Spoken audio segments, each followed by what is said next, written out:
To Beyond the 90, our usual weekly podcast. I've got Neil with me as usual. You okay, Neil? I'm good. I'm good, James. I'm good. Can't wait to football to get back, and I can't wait to introduce our guests as well. Okay, we've got two special guests all the way from Greece. Do you want to introduce yourselves and tell everyone about what you do? Hello from me. I'm Antonis. I'm the co-founder of the LCFC last page. We're actually supporting Leicester from Athens, from Cyprus, from all over Greece and Cyprus, basically. And this is Tonya. Hi from Athens again. I'm Tonya. I am the promoter of the Instagram and the Facebook page of Leicester, and I am a big fan, of course. And I'm very happy to have a talk with you tonight. That's great. Thanks both for joining us. Because I know it's been difficult with timings and everything, but I really appreciate you two joining us. So we thought we'd kick off with the Europa League this week. Let's talk about the teams. Neil, which team should we talk about first? And then I'll give you the hardest to pronounce team first, James, just to screw you up a little bit. Okay. We'll talk about Zoya Luhansk, I think it's pronounced. Good, yeah. Ukrainian team, currently 9th in the league, played 5, won 1, drawn 2, lost 2.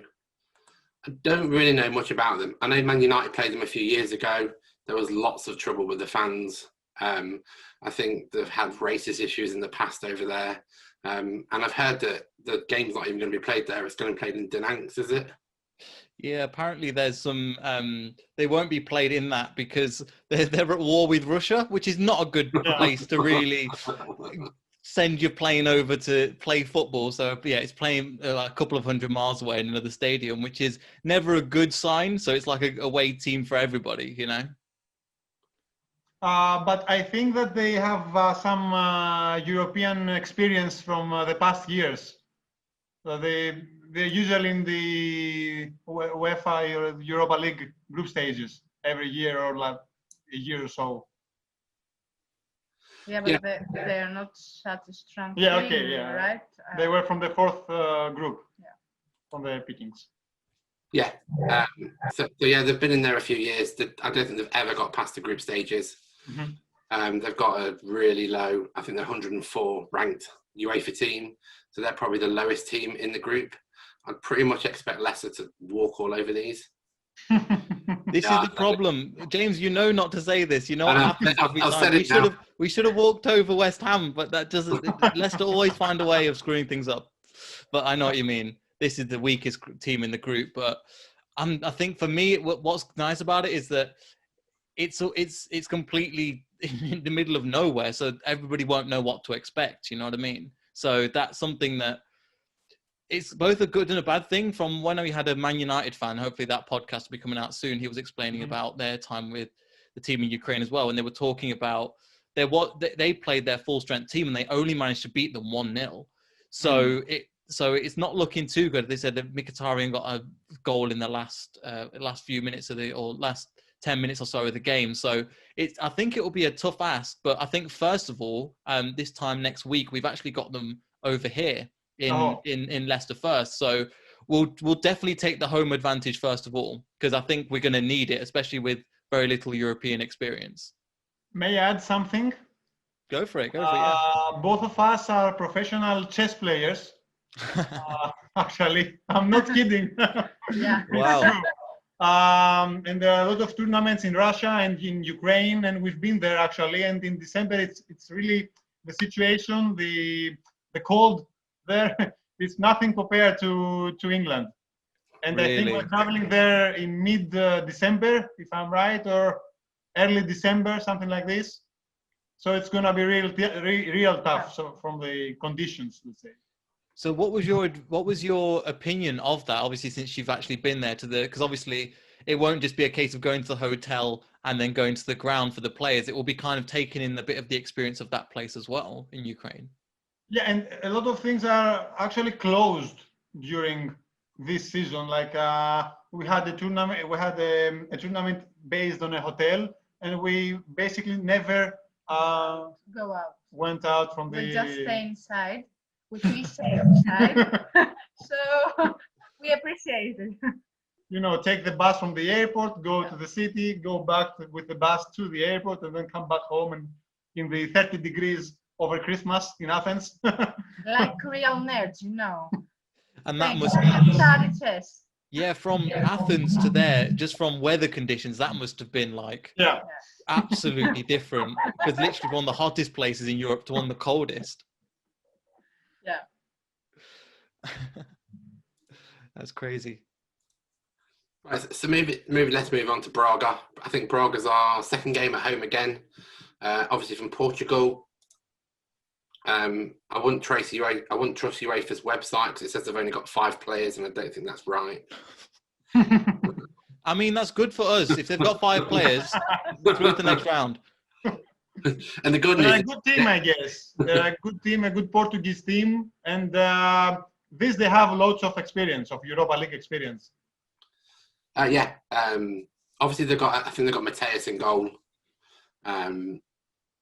He used to be quite famous, probably for the last few years. But they've not got what you call a rubbish team. They look really good.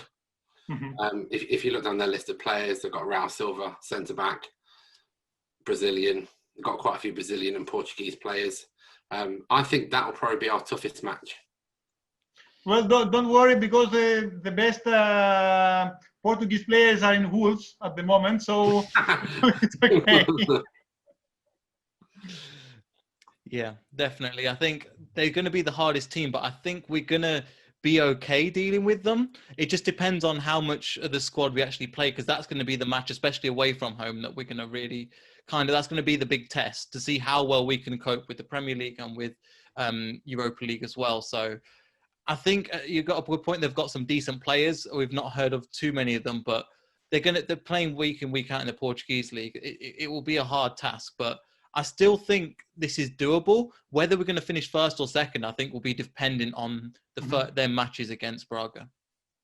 Well, we still believe that AEK Athens is a strong team and could finish in the first 2 teams and get promoted, get qualified to the next stage. We don't. Nobody here feels that it's a bad pairing for Athens. Interesting. I think out of all the first group that we could have had like Bayer Leverkusen, AS Roma.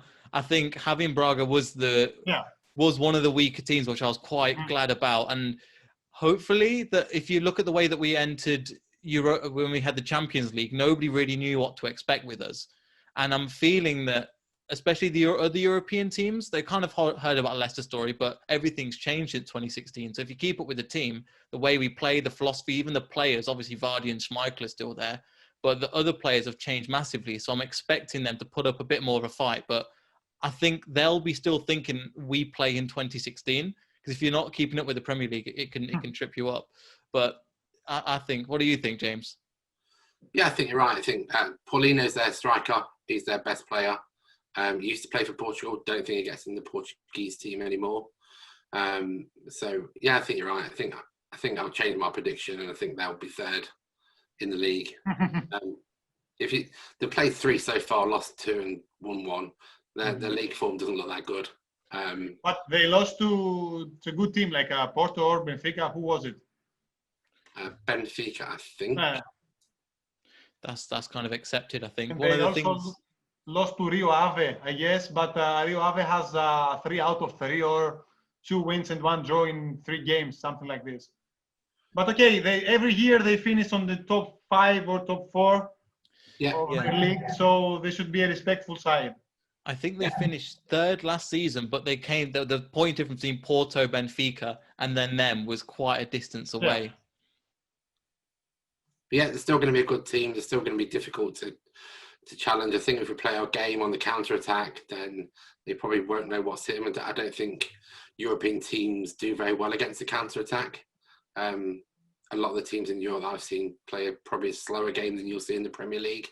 Kind of game that Jamie Vardy can unlock their defence, hopefully. We would like to add also that we strongly believe that despite that we are playing a lot of games during this season, the Premier League players are also more fit than every other players on the planet. So because of the coronavirus situation, they also had a lot of games to play after May and even now. So I guess that is better for us, maybe. Like, if both teams get tired, our team is still better, and also our depth is bigger than theirs. Yeah, like, imagine now that Ricardo is injured or Madison was injured, still we have players that can come in and play as good as, okay, not as good as they do, but perform quite well. Yeah, you're right. I think Castagna played last night against England. He looked really, really good on that left. We've not seen him on the left before. He looked really good if he's on the left and Ricardo's fit again on the right. Them two wing backs are going to cause so much damage in Europe. I think it's going to be great to watch. Obviously, as a Leicester fan, I think we can unlock teams. But again, we can't take any team lightly in that group, because they are going to come for us, because we won the Premier League, so no one's going to take us lightly, I don't think. Yeah, I agree. I think if they're not paying attention, the only memory of Leicester would be the 2016 counter-attacking team. Do you know what I mean? And we saw when we went to Bruges, when we went to Porto, they didn't quite know how to deal with us for the most part. So even though they had a year to study us and there was footage available, I think we saw, especially in the first match against Bruges, and we kind of breezed past them, they didn't really know how we were going to play. And I think it'll be the same thing with Europa League. And bearing in mind, these are smaller teams, so not to say that they're lesser teams, but they won't have the funding and the budget as much to look into research into Europa League, because there isn't as much money in it as, for example, Champions League like last time. Well, even with Club Brugge, I remember Fuchs making this throw-in, the first goal that we ever scored in the Champions League. I think we've done that like 1,000 times in Premier League. It never worked. But against Brugge, we scored the first goal. So, yeah, I agree with you. I think so too. So moving nicely along to Athens. I'll leave it to you guys to talk about Athens, because you're obviously going to know so much more about it than me and Neil will ever know. So over to you guys. I think Athens will do well. I think the Leicester-Athens game, which I think is the third game away at Athens, I think that will probably be our toughest game in the group stage. And I think at home it'll be our toughest game as well, because they always travel really well from what I remember of them. They're a very tough team. They barely lose in Europe. I think there's one time that they made 6 draws out of 6 games. And there was even, I think, Real Madrid in the same group with them. Yeah, so they've made 2 draws against them and 4 draws against a Belgian team and another one. They're quite strong. They are not league contenders, let's say, because Olympiacos is by far away the strongest team in Greece. They have more money, more players. Just financially, they're very, very strong, and they are the only team that plays the Champions League anyway. So they have a lot of support from there. AEK is a strong team, and it's not that they have, like a factor that makes them great, like they are a super attacking team, or they have good midfielders. They have, a unit. Let's say they're connected. And they are compact. Yeah. And you'll never see AEK Athens lose 4-0, or even maybe winning 4-0 sometimes. The differences are tight, and they have some players like Livaya, but I guess for us they are a little bit not so fast like we are. Do you think they're an older side? Because the team that I'm thinking of is kind of, is it more on the elderly, mature side, where they've got more of the formation, they're not relying as much on pace? Or is it more, because you were saying that, about the age? Chigrinsky, their center back, I don't know how old is he, like 34, 35, but he's played Barcelona and some other great teams. You can see him walking in the stadium, but he's always there, to kick the ball away with his head or to stop any offense that might come. They have one or two more players that are not so young. But yeah, the team is good, and for the Greek standards, they're quite good. Mm-hmm. But I don't think that we will be having any problems if we play our game. And like the goal we scored against West Ham and it didn't count at the 91st minute. If we play like this, we're gonna win really easily, I think. And because we are from Greece, we love to think that we're gonna be having 5 out of 5. So last game we might let them win, and they would proceed in the next stage. That sounds really good. Is there any player in particular, or that's like a standout player for AEK Athens? Well, we we just watched Premier League and Leicester. Okay, no we worries, don't no watch worries. The Greek Premier League, the Greek Super League, or how it's called. Do you know that, was it the last year or the previous one? Wow. That Savidis, the owner of PAOK, yeah, just got inside the pitch with a gun. Yeah. A real gun, not a plastic one. Actually, photos and videos that prove that there's a gun in his pocket, and he's, inside the pits, chasing the referees down. And 2 years ago, I think. 2 years ago, maybe. I think, yeah. That's crazy. Yeah, we don't have so anything. We know some stories, but not actually who are the MVP players. We know Livaya, right? From Mike, and I don't even know if Araujo is still playing there. Maybe. Yeah. But you said they do well, as James was saying, they do well away from home as well. They seem to they're compact, and they'll come to other grounds and they'll be compacted and won't lose too many goals.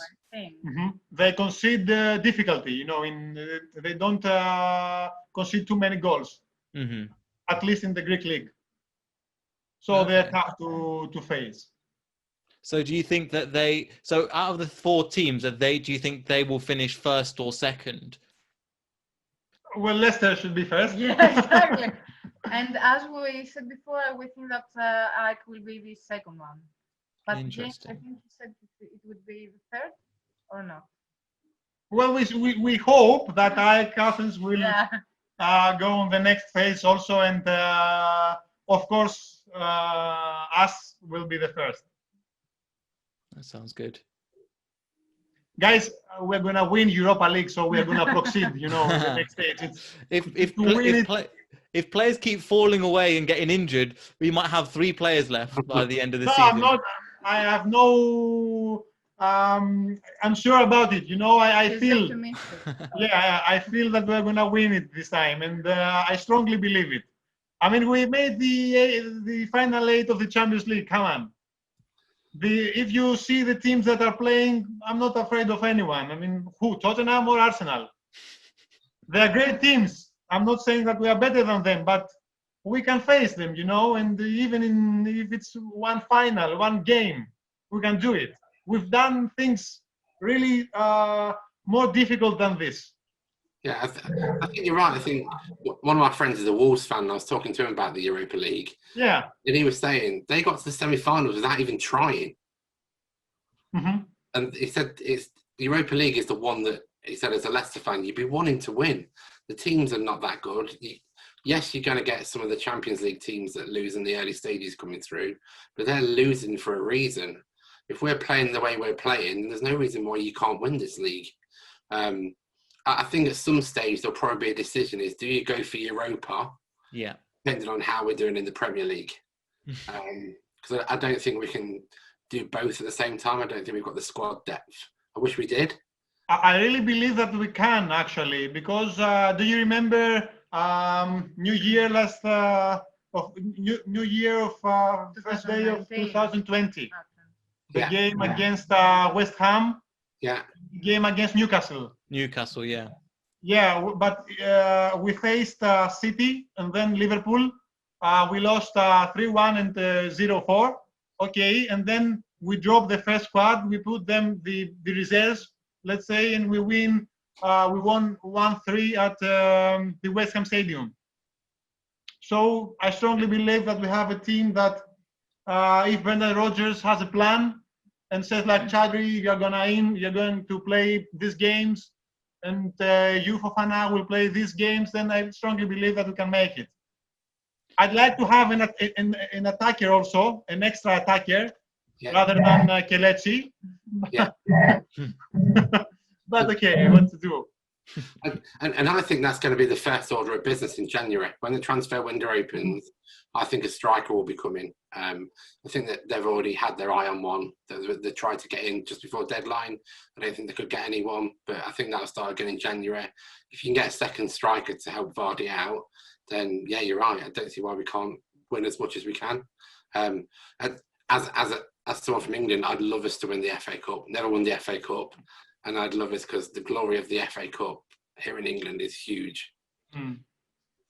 I hope they won't cancel it for next year, because I thought some plans were about to cancel it.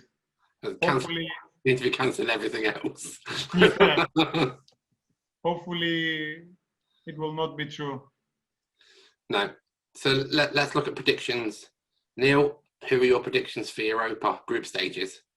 So I'm going to stick with my guns here. I'm going to go fourth. I'm going to go the Ukrainian team, Zorha Luhansk. I can't even pronounce the name. That one will last. I think Athens will come third, Braga second, and then I think Leicester will finish top. Thanks for alienating our guests anyway, Neil. No. So you guys, what are your predictions?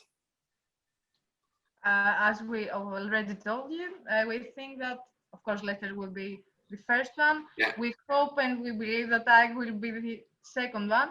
And then, as you said, third Braga from Portugal and Zorha Luhansk from Ukraine, the fourth one. Yeah, I think exactly the same as you guys. So obviously it's going to be an Athens-Leicester final.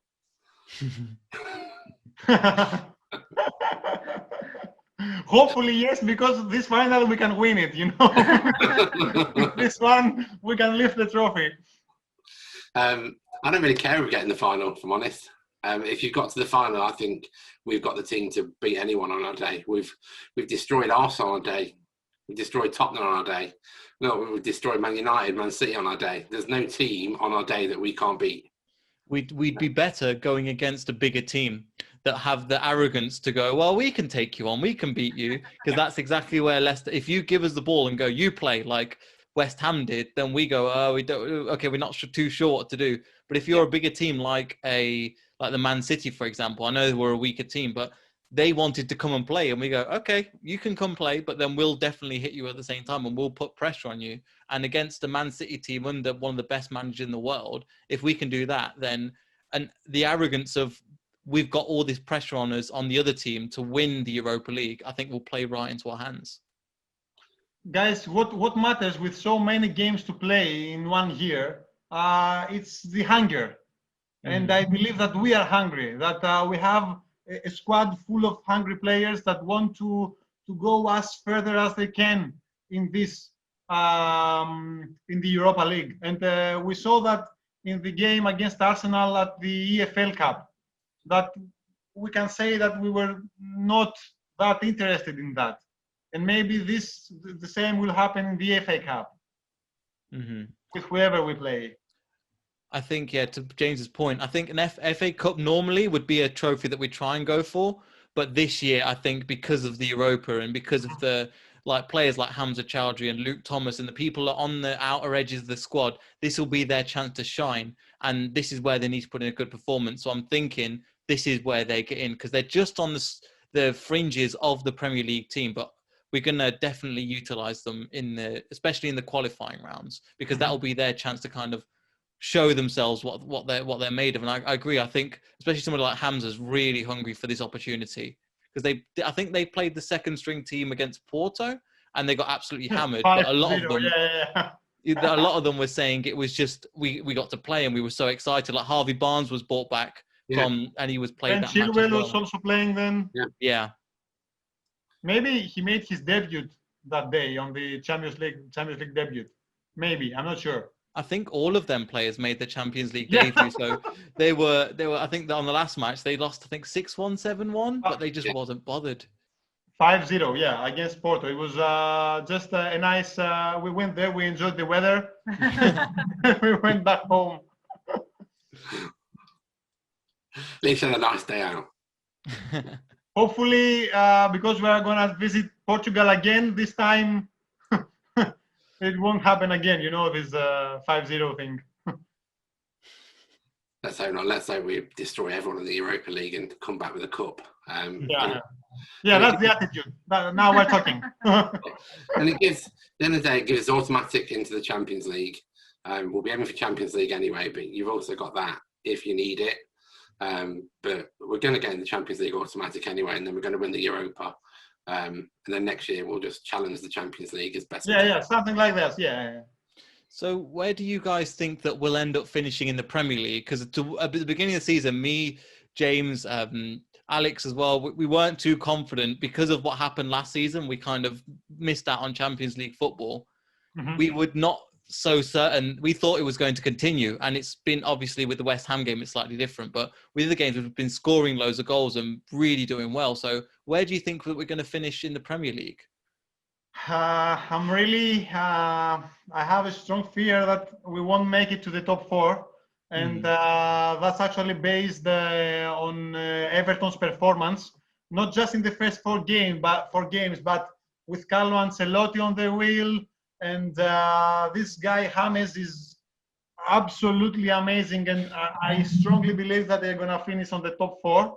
So if you have a team like Everton finishing on the top 4, then there are only 3 places for us. And, okay, most possibly Liverpool and City will be 2 out of these 3 teams. And that leaves 1 space. But I think what happened the previous year is it's okay. You know, we are very excited about playing the Europa League, and maybe we needed to start it lower.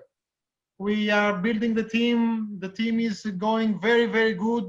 Now we have the training stadium, the training facility getting done.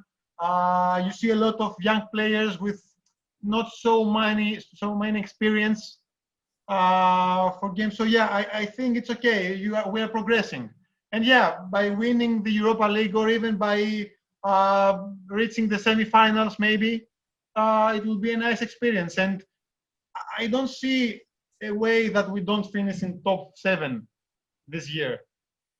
Okay, I believe that we have a very strong team. It's not only us who are playing Champions League and Europa League. Every team is playing these competitions except Wolves and Everton, which I think are contenders for the top 7. I strongly believe that if we target games and say we're gonna win these 3 games, let's say out of 5, and do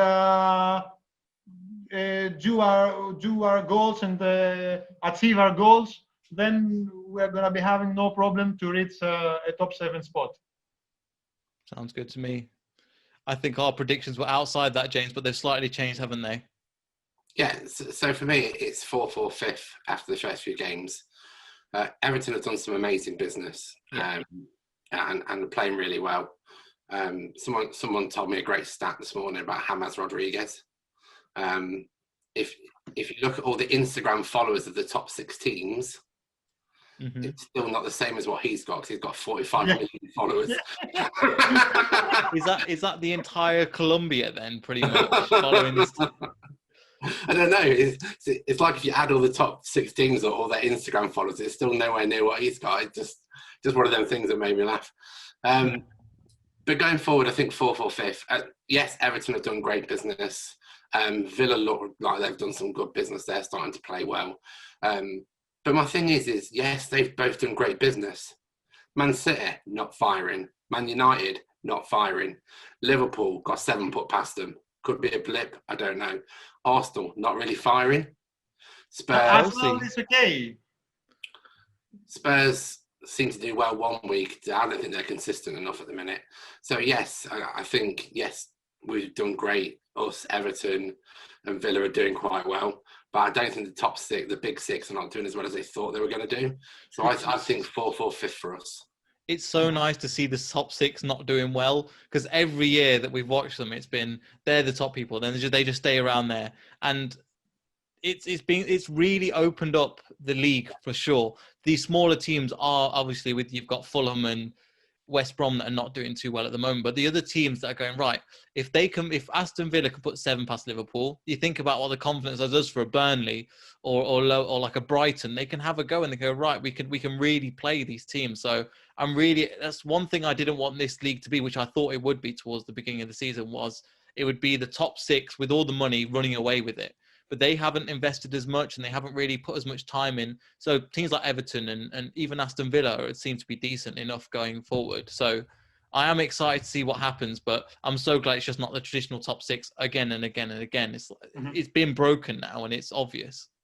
Yeah, that's why it is the best championship in the world. Mm-hmm. And let's not forget, Man United gave us £80 million for one of the worst centre-backs I've seen this season. Pulling people to the ground like wrestling in the first goal. I know. Even their own players are telling him he shouldn't be captain and shouldn't Guys, it's ridiculous that he got arrested in Mykonos. Oh, yes. It's like every celebrity goes there. Everyone gets drunk. Everyone fights with other people. But he's the only guy who got arrested the past, I don't know, like 15 years in Mykonos. This is not, I mean, how can he do that? I mean, how on earth could he do that? And the guy that apparently was talking rubbish to him lives maybe like 10 minutes away from me. So that's the connection right there between Greece and where we are, because he's literally just around the literally next village to where I am. Mm-hmm. Crazy times. So one thing I did want to talk to you guys about, you might not remember him, Theo Zacharakis was one of the best defenders who ever came down to the King Power. Went on to, did he win the European Championships? Yeah, the Greek god. He dribbled Lizarazu, and then Haristea scored the brace for us to get in the final. This was a semi-final against France. He's a politician now. Yeah, he's a politician now. He's in yeah, but not in the in the European something about. We don't know the political word exactly. But he's also we do have how you say that, we are friends on social media, and he follows the page, and shortly there is gonna be an interview with wow. him actually. Yeah. Because of the game against the AEK Athens. Well, that's amazing. I remember him quite well. He was quite good, actually. And I know that when he left us, he then went to, I think he went to Athens from us, didn't he? We're not sure. I know he was playing for us and for the Greek national team. Again, we have no clue, yeah. We have just a little bit more knowledge about Greek football than you guys, but not much. Just a little bit more. That's brilliant. So I think, lastly, how can we get in? How can the guys get in contact with you? If anyone wants to follow you, how's the best way to follow you? What do you guys do? So we try and get you as many followers as you can. So how can they interact with you? What's the best way? We have pages on Instagram, on Facebook, on Twitter. We have our own blog, a channel on YouTube, and we have we do weekly shows and podcasts. We're doing events. We are gathering at our fan club, which is in Califea, at 23 Cafe. Let's say Leicester Cafe. Leicester Cafe. We have also t-shirts. Yeah, we do lots of t-shirts and even masks Hooters, masks. Hoodies. With our symbol. No. The crest, our own crest, the LCFC Hellas crest. We actually nobody knew about us before 2017. when the documentary film The Whole World Smiles With You was filmed. Actually, we were part of it. Leicester reached out to the 3 biggest international fan clubs, and we were the one out of these 3, and we were so happy. We couldn't believe that people from Leicester actually might come here. Like, you know, the director of the LCFC, the people behind the microphones, the cameraman, everybody, and they were here. That was amazing, honestly. And then we had the really good. The communication with the club is great. From the takeover. Yeah, we had a takeover from the Instafan against Everton. What else? We have a team. We play at 6v6 with League. League. The LCFC last team. Every week we have 1 or 2 games, depends on the schedule, but never when the team is playing. You know, this is. Of course. We also have our flag is inside the KP. In the area, lots of international fan clubs have their flag now inside the KP because it's empty, so they can do anything to decorate it inside. What else? We are one of the 20 recognized fan clubs across the world, and we are here for you guys, and we love to be part of this huge family, and we believe it when we say that LCFC is a family, and we really we feel like we're a family too here. All the people from the group, all the guys and the women, of course, that are working behind the scenes to make this possible to do, because one guy cannot handle Instagram, Facebook, do the interviews, promote the channels, promote the hoodies, promote the masks, or even the players that are actually playing in the 6v6 league, or everybody. In Califea, we gather like around a dozen of people, like maximum 15, not so much. For the game against the Liverpool, we were over 50. That was our record. Actually, yeah, but there were also Liverpool fans. We don't say that. We were 50. Okay, people here believe in miracles, you know, because of what happened in 2004 with Greece. Yeah, okay, of course. That won the Euro. And people want to believe in miracles. People like the underdogs because we are Greece. We are not the biggest nation, you know, in the world. And whenever one of us, like Petrounas in the, I don't recall the Olympic sport, but I don't know how we call it in English. Anyway, he was Olympic champion. Everyone that is does succeed, he gets credits. Credits for it, and so does Leicester. And everybody likes Leicester. It's like in 2016, everybody was supporting Leicester.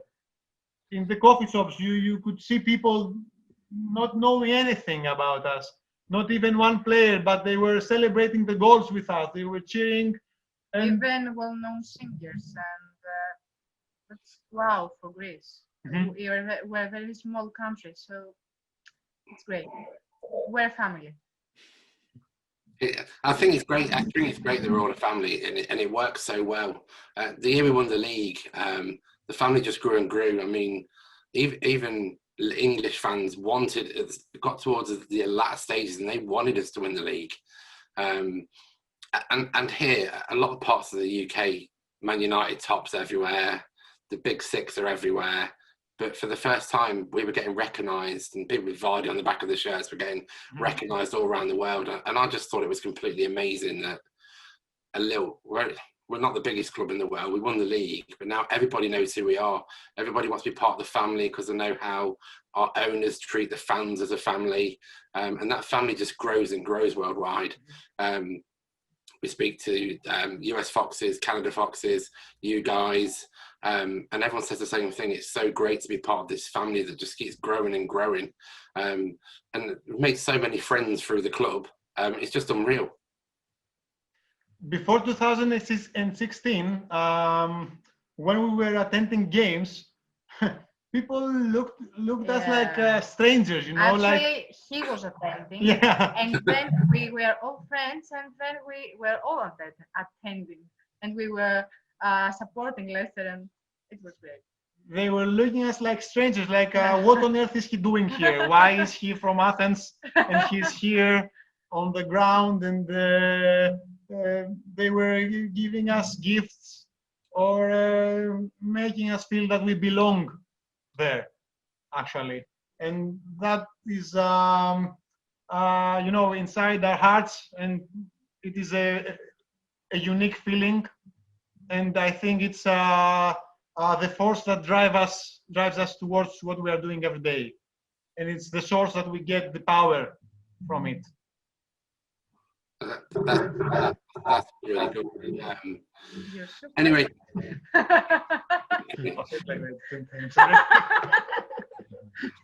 Anyway, guys, it's been a great podcast. We're back next week. Neil, are you back next week? Yeah, we'll be back next week doing some more stuff, and I'll make sure to leave their Hellenic Foxes in the description so you can go and follow them along as well. So that'll be really useful. Yeah, guys, make sure you follow them on every single social media platform that's ever been invented. Follow them, guys. Let's make this family a lot bigger than it is now. And thanks, guys. It's been absolutely amazing for us. So thanks for coming on. Thank you very much. Thanks. The honor is all us, and really thank you from the bottom of our hearts for having us on the show with you guys. It was a very nice experience, and we hope to see you soon, and that the fans will get allowed back to the stadiums. Without COVID. Yeah, I was going to say down in Leicester, it'll be nice to have you guys down once this is all over, and we're allowed back in the grounds as well. Yeah, come down. We'll take you for a beer or three. We were there for the last game of football that saw fans for the win against Aston Villa. Thank God, because we were planning to come next week, and we were so lucky that we managed to attend. Maybe it was a miracle, hey? Yeah. Thanks anyway. Thank you very much. Thank you. Bye-bye. Greetings from Athens. Good night.